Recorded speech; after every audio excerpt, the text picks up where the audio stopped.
Hi, this is Franz Merida, and you're listening to On Point, the podcast, where we delve into conversations and discussions. So get ready to stay informed, inspired, and up to date with various issues on point.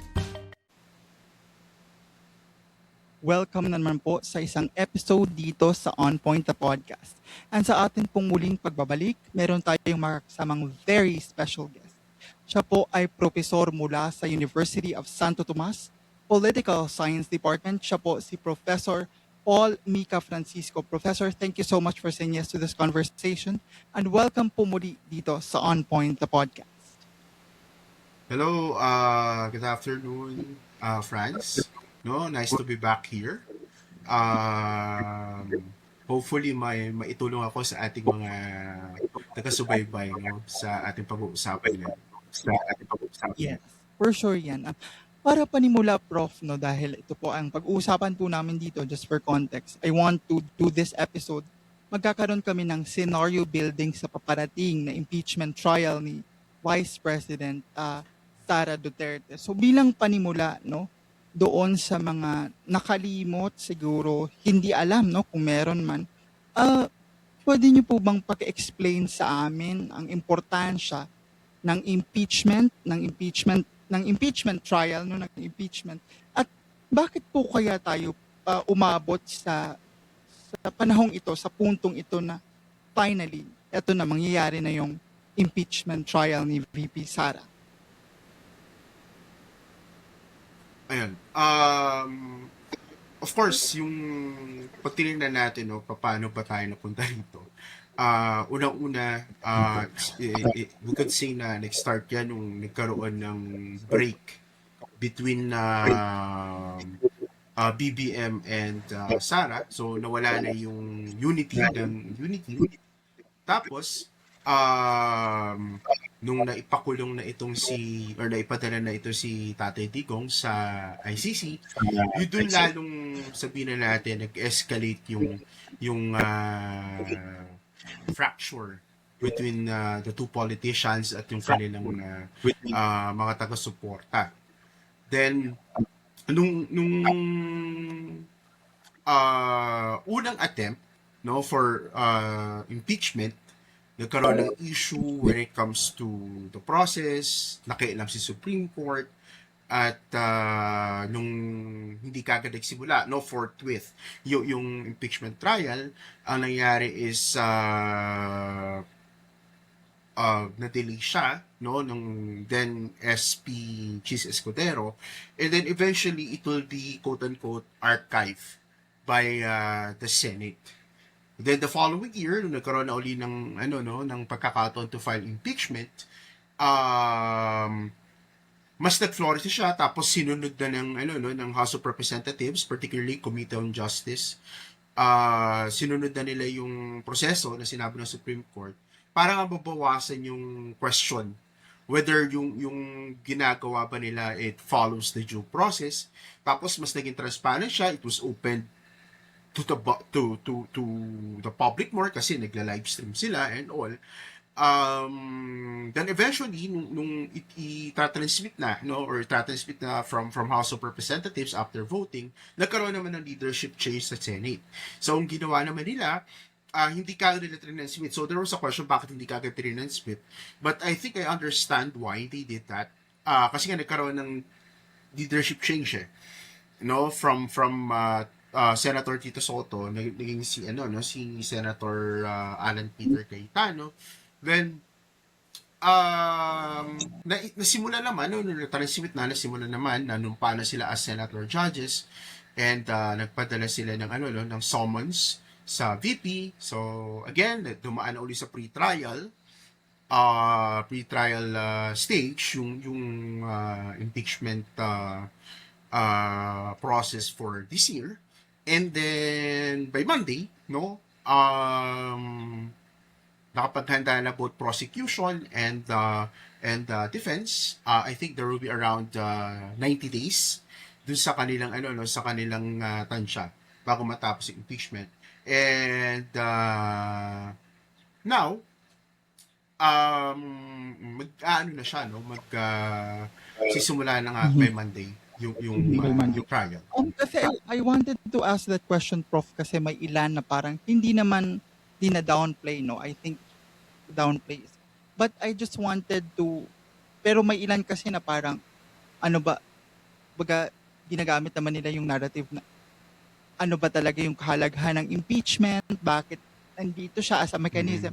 Parang, from where you are sitting right now, from your vantage point, paano kaya ang napaka, shall I say, abstract na concept, no? Sa iilan na katulad ng impeachment, from where you are sitting right now, paano kaya natin to ipapahatid sa people on the ground? Because at the end of the day, sila mas, siguro sila yung mas, siguro hindi abot nung pag-uusap na ito, or kung abot man, medyo hindi pa naiintindihan yung mga technicalities, and ayoko kasi na yung mga ganitong pag-uusap ay nawo-water down lang sa, again, although this is a quasi-judicial and quasi-political, but at the end of the day, I don't want this impeachment to be, just plainly political. From where you are sitting right now, how do we do this? Pag tinignan kasi natin yung no? Pag tinignan kasi natin yung impeachment, no? Bakit siya abstract? Hindi kasi ito madalas maranasan sa bansa, hindi siya madalas maranasan ng mga ordinaryong tao na merong impeachment, no? Sa at least in my lifetime, ang mga nakita ko impeachment cases would be first kay kay former President Joseph Estrada, no, which is hindi naman talaga siya na-convict or na pawalang sala kasi nagkaroon ng ng walkout Senate kasi ayaw nila buksan yung envelope. Yung mga tao pagkatapos ng walkout, basically it led to EDSA People Power 2. The second impeachment na naalala ko would be kay Chief Justice Corona, which is si Chief Justice Corona, if I'm not mistaken, is the very first public official na na-impeach dito sa sa Pilipinas. At not only impeached, but he was convicted, no, of his you could say crimes, no. Ang pinaka talaga doon nag-convict sa kanya would be yung hindi niya pagde-declare sa SALN nung ilang mga mga assets. So dahil nga hindi siya madalas na experience, parang ang tingin ng ordinaryong tao is abstract. However, nandiyan yan yung proseso ng impeachment to actually balance the power, particularly yung president, vice president, yung Supreme Court Chief Justice. Sila and then ang pwede pa may impeach would be yung commissioners ng constitutional commissions. So andyan yan as some kind of safeguard para mapanagot itong mga itong mga officials na ito. Then basically the process magsisimula nga siya sa lower house, then pag at least one third of the lower house basically endorses yung articles of impeachment, dun pala siya dadali sa Senate. Tapos yung Senate basically sila magde-determine whether convicted or acquitted yung official na yun. Ngayon, siguro ang challenge, no, para sa atin would be paano natin maipaintindi, no, yung ganitong klase ng proseso sa ordinaryong tao. Syempre, malaki yung role dyan ng media, and I think ginagawa naman ng ilang members of the media na gumagawa sila ng mga explainers na mas madaling maintindihan. And of course, we have to use common language. Now, during that time, no, I would be expecting na yung period ng impeachment trial, naka live stream, tapos hopefully merong nagpapaliwanag ano yung nangyayari. Malaking kasi malaking kaganapan to sa bansa, especially gusto natin, no? Gusto natin na mapanagot yung vice president kung ano may ginawa niya. Ngayon, it doesn't matter, no? It doesn't matter kung ano, no, let's say, hindi naman sa it doesn't matter, but what I meant was, hindi ko pa muna masyadong iniisip ngayon kung mako-convict siya or ma-acquit. Kasi nga, ano siya eh,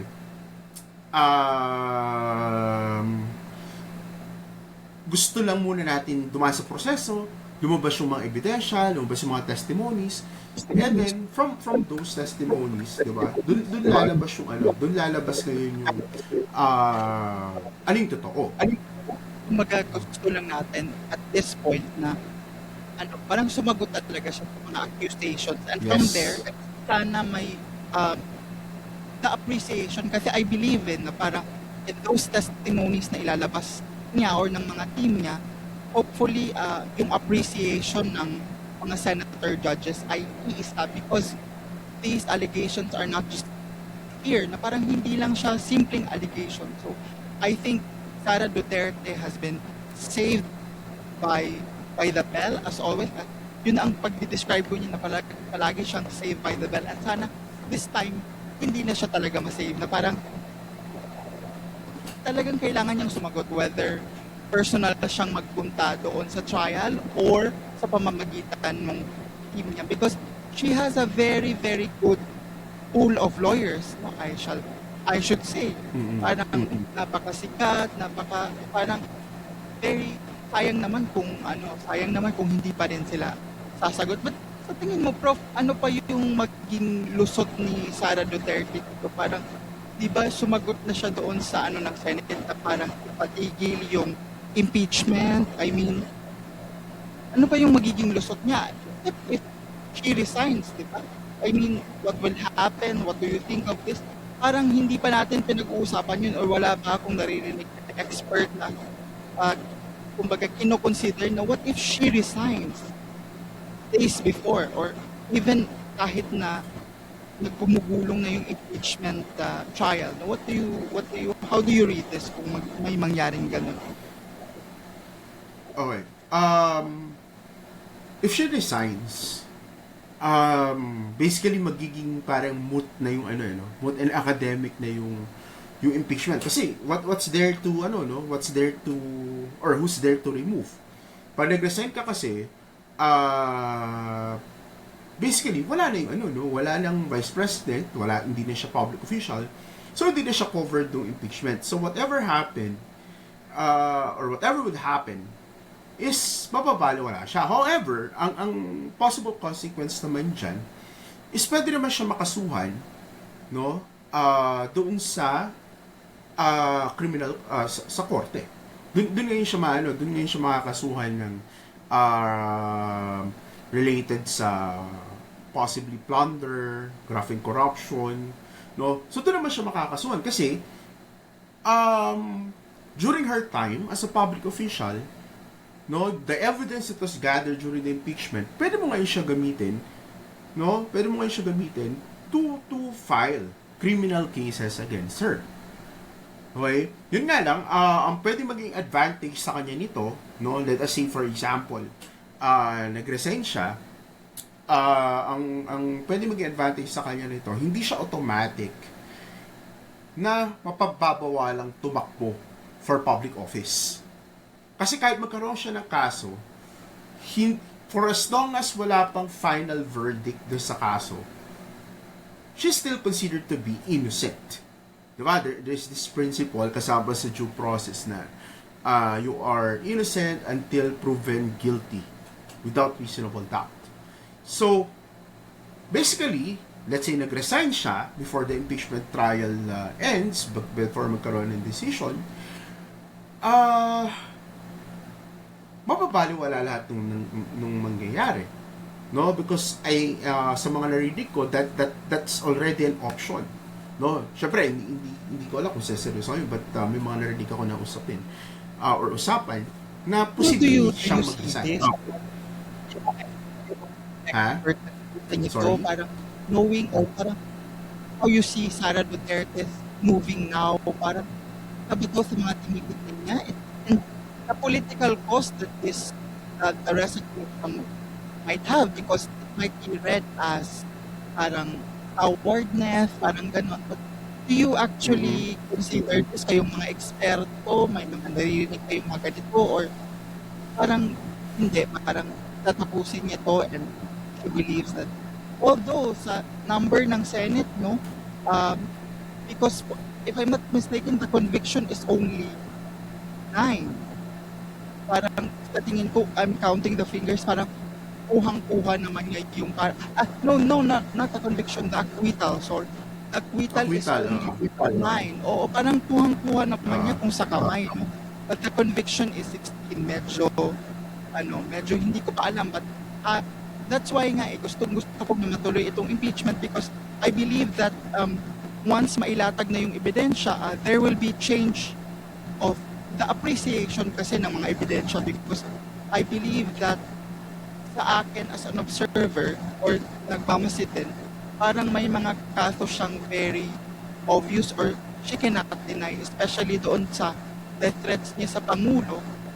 I don't know if how are they going to go about it, and that's recorded live in Facebook. That's, and alam Mm. naman natin ngayon yung mga social media is already acceptable in courts, no? But again, the impeachment court is different from the actual court, but I presume that the way they see evidence is quite the same.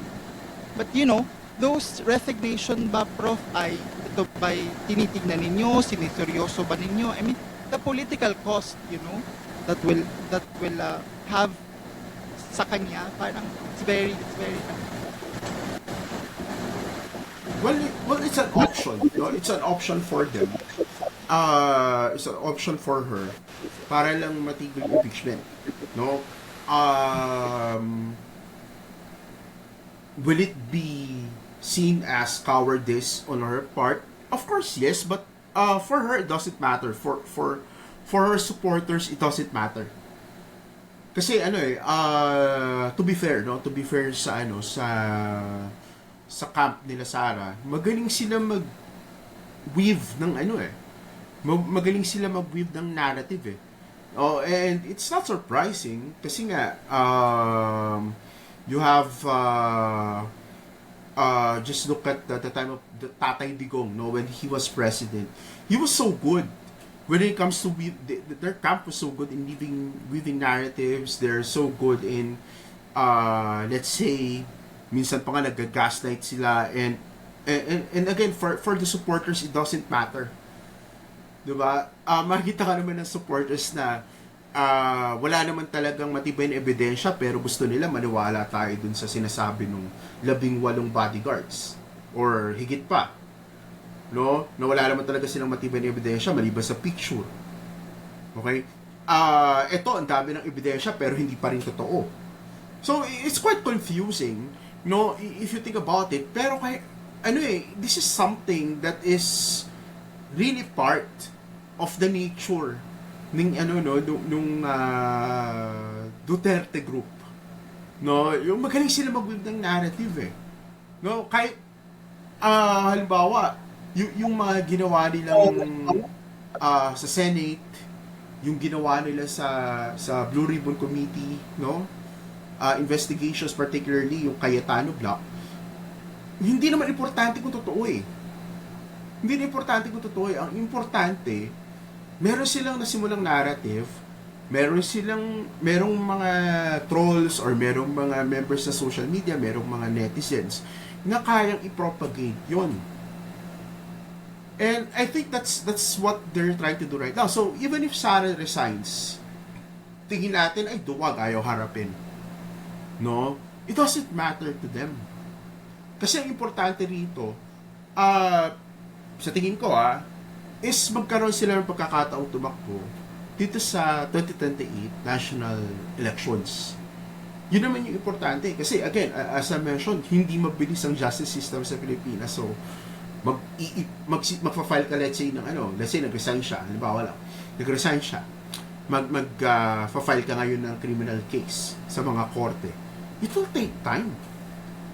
It will take time. Hindi siya, kita mo nga, impeachment. na-transmit na, pero ang tagal pa eh. What more sa courts natin? No? So, most likely, it will take years bago magkaroon ng decision dyan. And, our lawyers here in the Philippines, no, isa sa mga, hindi ko naman nila lahat, pero isa sa mga ginagawa usually ng ganito, ng pag magdi-defend ka, is i-delay mo yung i-delay yung process. No? Kasi it will give you time to prepare for, let's say, a better defense. Yeah. Sorry. Punta naman tayo dito Ay, sa sorry. mga actors, I say, the Senate President, parang the people that will be involved in this trial, no? Kasi sa akin kasi,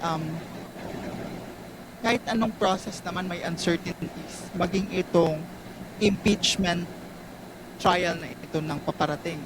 But how do you, kumbaga, lessen itong mga, kumbaga, paano mo bilang tagapagmasid, bilang profesor, paano mo, kumbaga, hindi masyadong tinitignan itong mga uncertainties by, I mean, kasi may mga lumulutang na parang kailangan daw lawyer ang maging presiding judge. Hindi ba? Pero yung Senate President natin, si Sherman Gatchalian, is hindi naman lawyer. I mean, meron iba nagsasabi na kailangan talaga pumunta si Sara on the trial, but how can we expect even the threshold for the conviction hindi pa malinaw because there are senators that cannot be found for, I don't know, for whatever reason. I mean, bilang tagapagmasid, bilang taga-subaybay ng paparating na impeachment, how do you even parang lesson na hindi mo na tinitignan itong mga uncertainties, and siguro paano natin siya, kahit na may uncertainties, paano natin again ipaparating ito sa mga susubaybay at sa mga manonood na parang huwag niyong tignan yan, tignan niyo itong presentation ng evidence. Kasi talagang may uncertainties may mga issues all around. But ikaw, bilang professor, bilang taga-subaybay, paano mo siya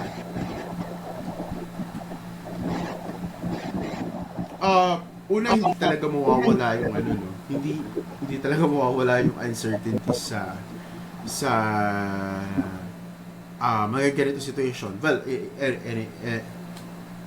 buong lahat naman ng aspeto siguro ng buhay ng tao, no, there are uncertainties.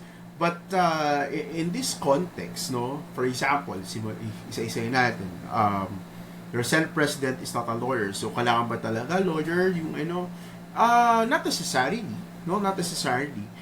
Siguro it's ideal na lawyer yung ilalagay mo as magpe-preside sa impeachment court because of all the legal part, yung pagdating sa rules, no, yung interpretation ng ng mga nangyayari sa loob. But hindi naman necessary yun, no. In fact, I could even say na kaya nagkaroon ng mga issues na ganito partly is because maraming lawyers ang involved, so they always go with the legalities, they focus too much on the technicalities. There's nothing wrong with it.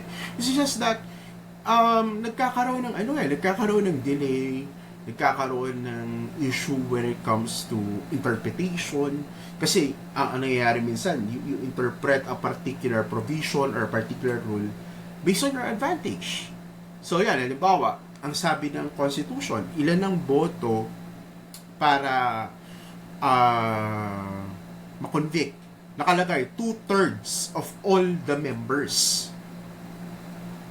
So, if we interpret it ng ganun lang, no, normally, ang lalabas, kailangan mo talaga ng 16 of all members kasi.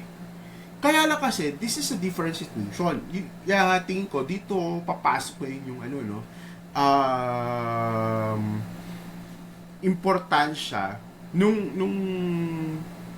kung sino man ang magpe-preside kasi we have to determine, no, ang hirap kasi minsan banggain ng kung nakalagay talaga sa Constitution 2/3 of all the members, yung conviction, wala tayong magagawa doon.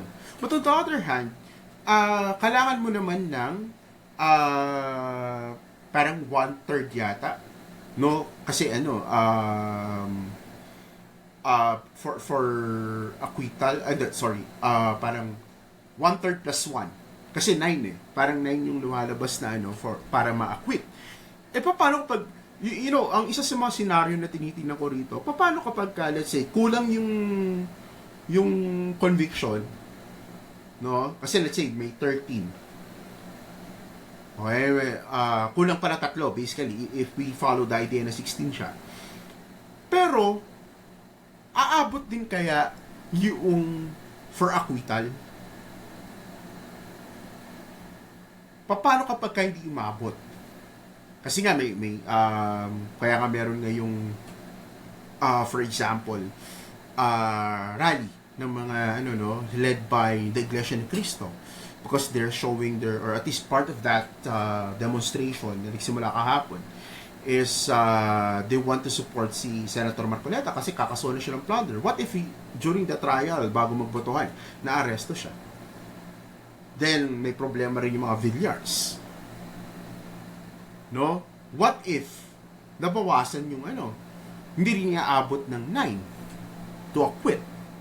So parehas kapos. So it will be interesting to know what kind of remedy they're going to apply sa ganung klase ng situation. Kasi baka ang dapat malinaw, yung bang all senators na yun, yung 2/3 of all senators to convict, yun ba ay lahat talaga ng senador na 24, or yun ba ay yung ibig sabihin nun, lahat ng senador na nakapag-serve at present during the voting, whether it's going magiging or mako-convict ba or ma-acquit. Kasi kung gano'n yung basihan, mag-iiba talaga yung numbers.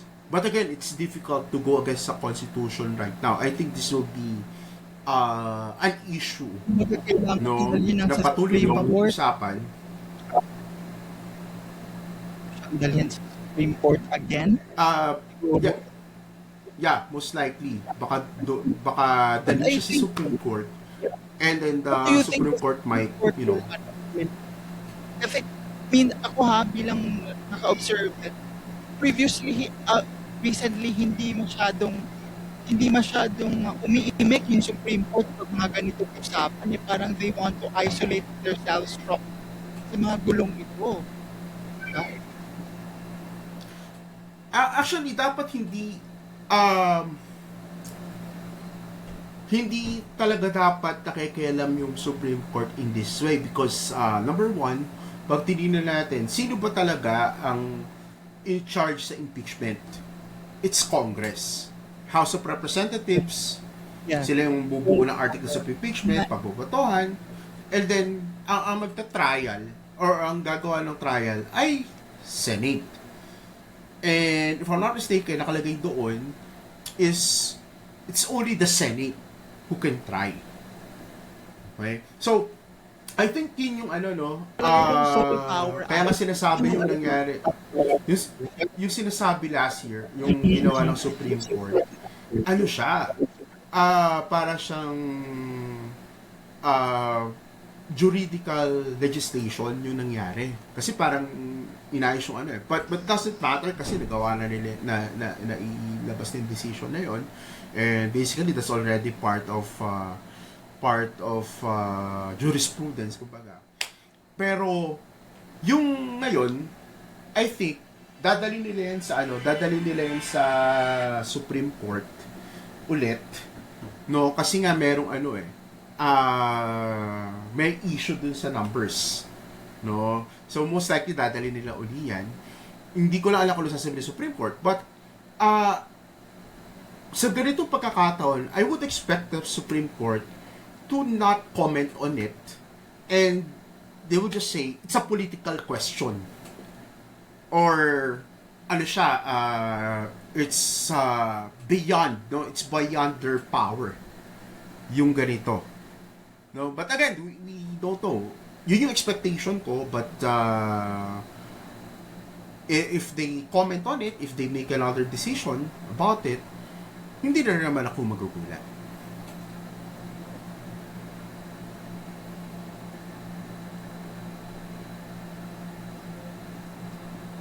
Ito ay isa sa mga tanong ko, what what what lessons doon sa nagkaraang impeachment, whether Estrada or Corona, what lessons from those impeachment, kung meron, ang kailangan natin i-apply in terms of handling the process and everything, and what are the lessons na we need to unlearn out from those past impeachment trials para dalhin naman dito sa impeachment trial ni Vice President Sara Duterte. Alright. Siguro doon sa ano, no, one lesson that we can get from the Estrada, no, from the Estrada case, would be we have to show, no, we have to show all evidence, no, so that the process will finish. Kasi nga hindi natapos yung kay Estrada because merong isang envelope na pinagbotohan nila tapos nagkaroon ng walkout which eventually led to EDSA 2. Sa context kasi natin ngayon, I doubt an extra constitutional mean of removing someone from position will still work. No, masyado na kasing na let's say masyado nang na-subvert yung ano, no, yung diwa ng EDSA. We hope we can get it back. Kaya lang yung ganung klase ng ano, no, yung ganung klase ng diwa na yung original EDSA is talagang unti-unti na siyang nawasak, particularly during the time of President Rodrigo Duterte. Kasi yung tinibag niya during his populist rule. That's one lesson. So, ilabas natin lahat ng ebidensya, hayaan natin i-open lahat, so that we will, you know, we will promote more transparency. Mas makita talaga natin, no? Mas makita talaga ng mga tao na eto yung mga ebidensya, then we can be judges ourselves. No? Doon naman sa ano, pinaka-importanting lesson siguro dun sa ano kay former Chief Justice Renato Corona is natapos yung trial because it was presided, it was done, no, with done well because of tama si Juan Ponce Enrile, yung ano yung naging ano nun yung naging para presiding officer. And despite his age, he was so sharp, he was able to, you know, guide the Senate, you know, kung saan man dapat tumungo. Kaya nagkaroon ng ano nagkaroon ng resulta. Okay? Now, whether you know, kasi may nagsasabi na hindi naman talaga siya guilty, but when I watched that trial, parang umamin din naman si Corona na, okay, meron nga akong mga hindi na-declare sa salin. No, na, although yung parang sa ebidensya, lumalabas parang may exaggeration ng numbers, pero meron pa rin mga lumalabas na hindi niya dineclare. So basically, bawal yun. That's an impeachable offense para sa isang Supreme Court Chief Justice. So, ayan, kailangan mailabas natin ng ebidensya kung ano yung dapat mabuksan. Then second, you really need a good presiding officer na kayang i-guide yung impeachment dun sa ano. Then, siguro lastly, the most important lesson, which is makikita natin sa parehas, the public should remain interested. Although parang totoo, I recognize the fact na maaring hindi natin masyadong naiintindihan yung impeachment and all of this. Pero that's the reason why pag nangyari siya, we have to be vigilant. We have to try to understand. Hindi ko masabi na tanggalin natin yung biases natin kasi hindi naman talaga natin matatanggal yun. But we listen to both sides. No? And at the end of the day, kailangan rin natin tandaan na ang impeachment ay pseudo-judicial process siya, but at the end of the day, it's a political process. Political process kasi ang decision dyan, boboto sila eh. And makaka-apekto ba yung kanilang allegiance sa isang kandidato? Makaka-apekto ba yung allegiance nila? Most likely. No? Pero pwede bang mag-swing ng boto yung iba? Pwede rin.